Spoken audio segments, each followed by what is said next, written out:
Billy Island. I get the privilege and honor of leading you through this session. Today, we're talking about something that's very, very important to me. I believe when you're talking about leadership, you're talking about truth, transparency. This transitions you to be able to take people, followers, to a preferred destination. Truth.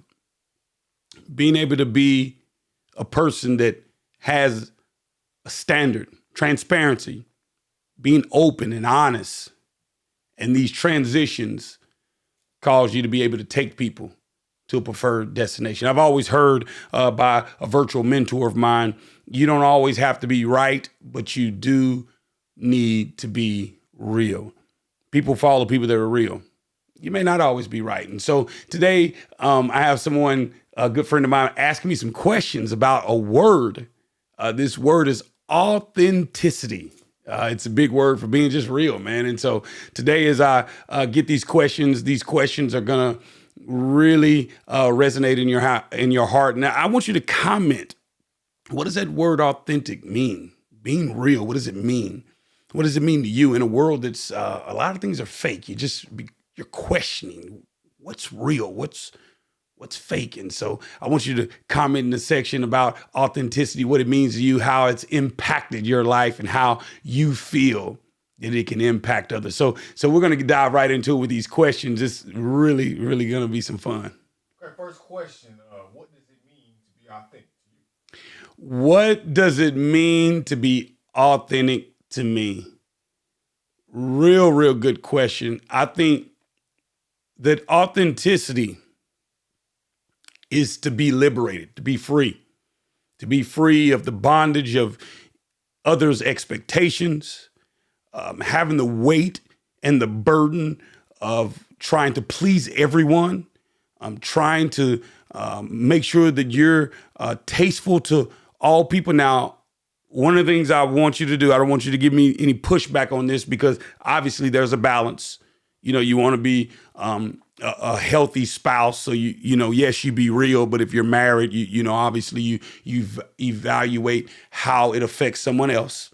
But being real or being authentic, it means to be liberated. You don't have the weight of trying to, become someone else's flavor just so they can, you can appease to them. And so when you're talking about a world that has so many different flavors, and I love it. I love right now this generation. Many people, they talk about this generation. They say about the things that are negative about them. Now, obviously, we have some negative things about all generations, even with the baby boomers, to the Xers and the millennials, and now people are pointing out things with Z Gen.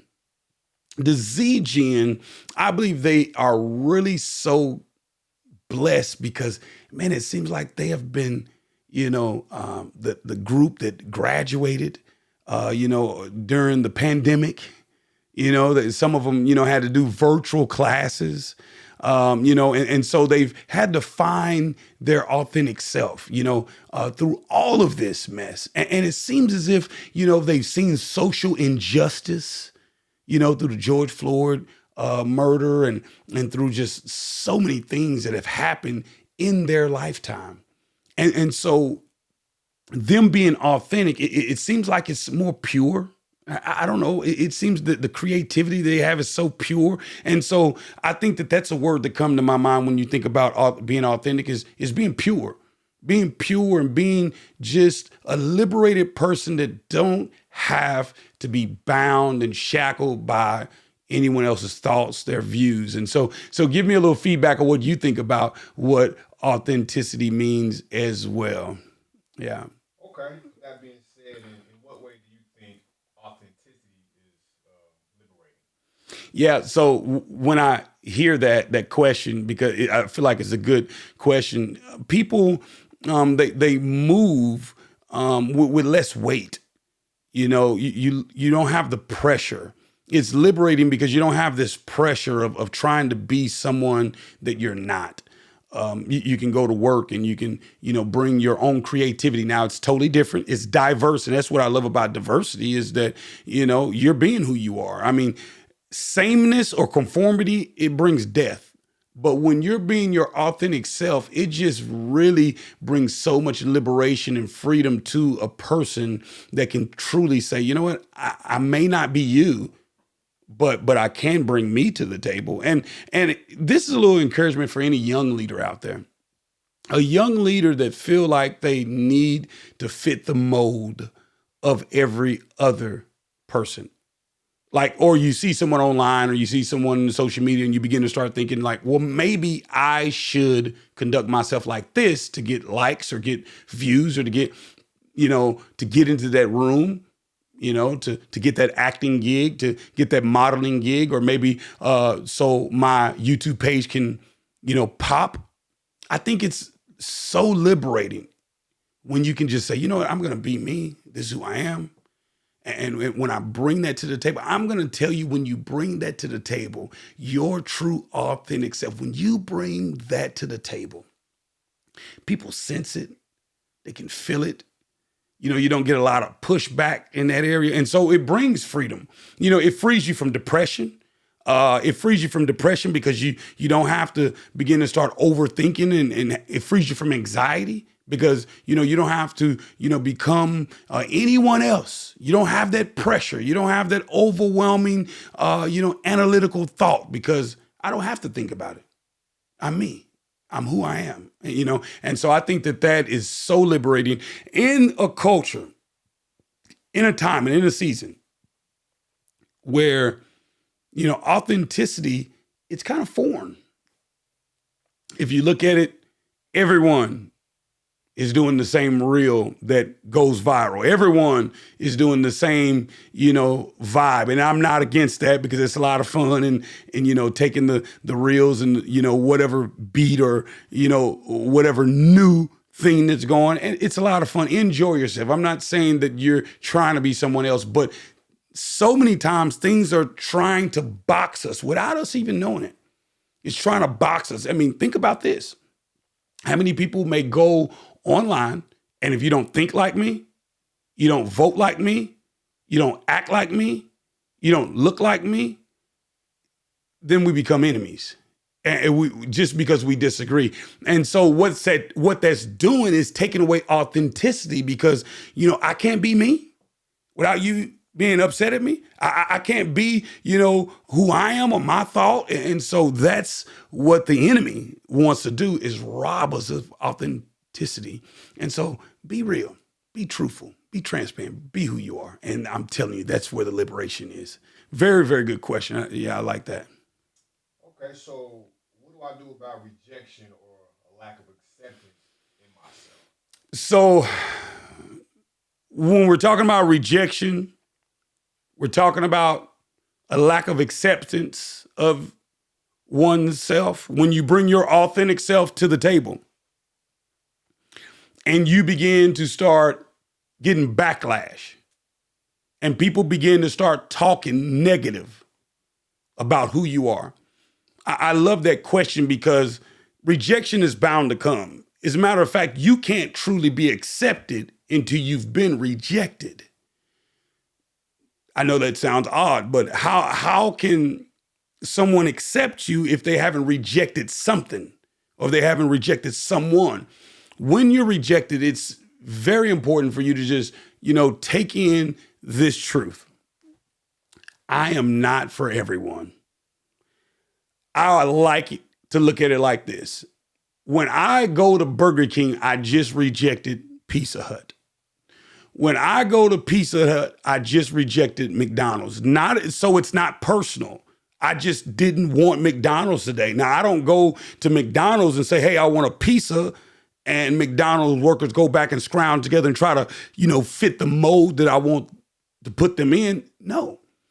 Just like in life, when someone rejects you, it's okay. You're not for everyone. I want you to really embrace that, to own that, to get that in your spirit. You're not for everyone. And in the comment section, just really just go ahead and lean in there and just be real and say, you know what? I've been rejected in this area and it hurt. And one of the things that I truly believe is in a higher power, God. I'm a pastor. I truly believe that everyone can receive healing from rejection. I personally have been rejected. I've been rejected by people, by organizations. I've been rejected in life. I've been rejected. And you know what? I can truly say many times it hurt.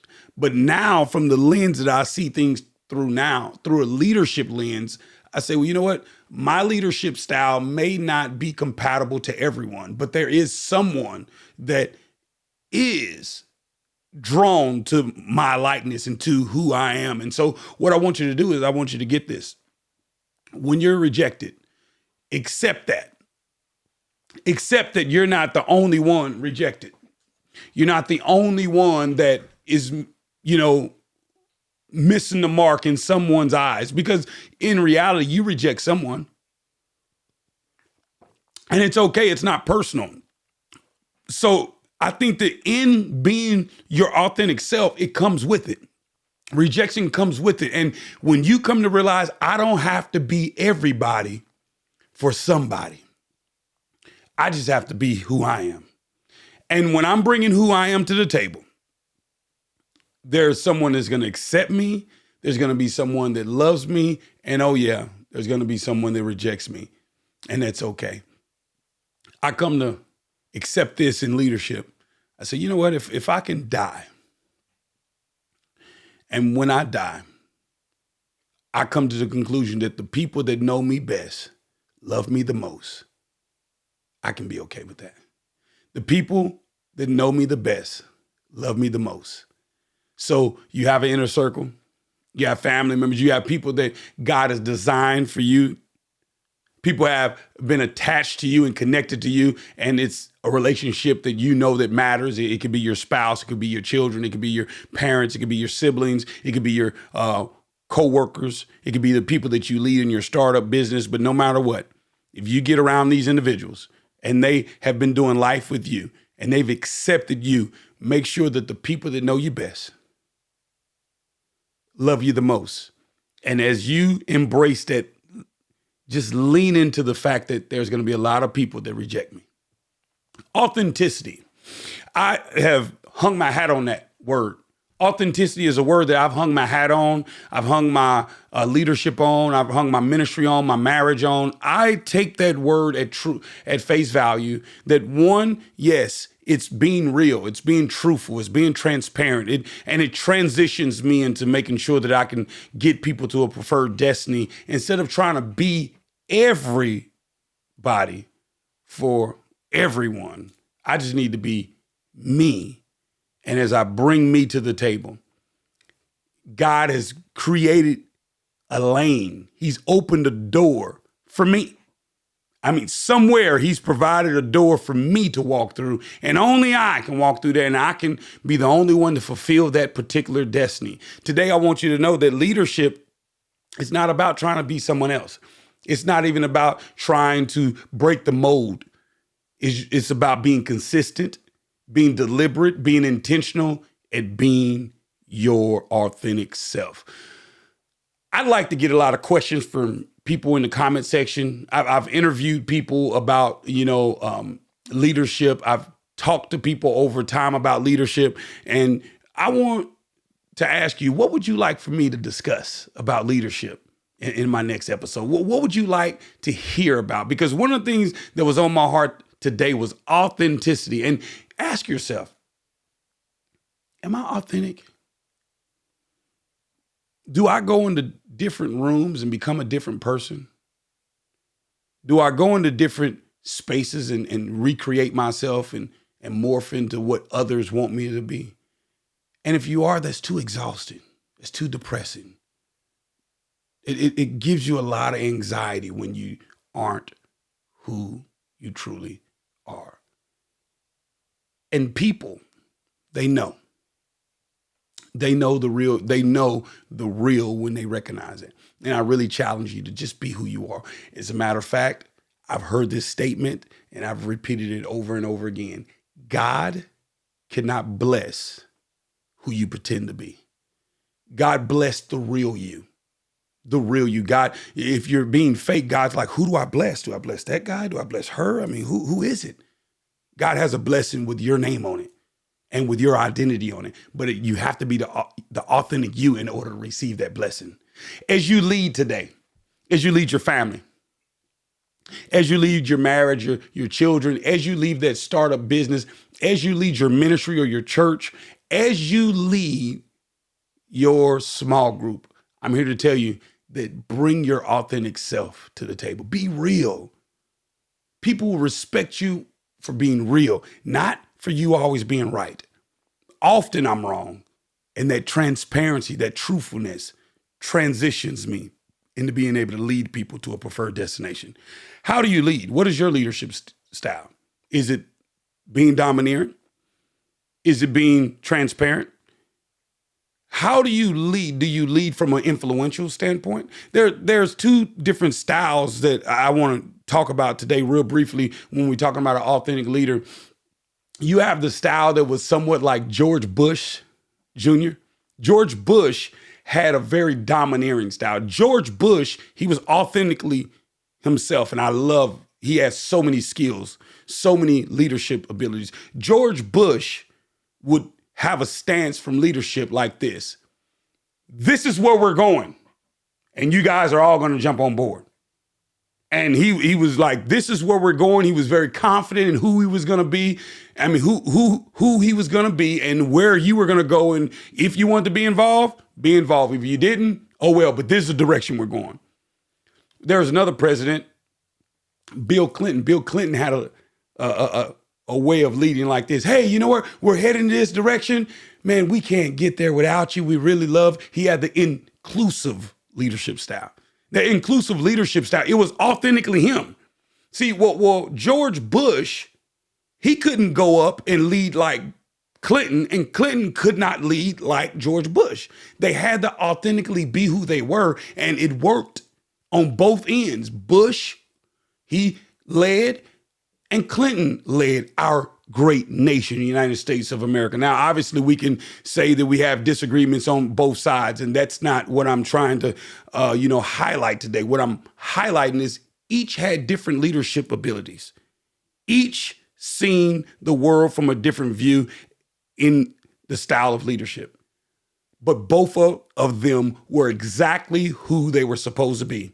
And because they were who they were supposed to be, they accomplished the task that they were set out to accomplish in many ways, in many phases.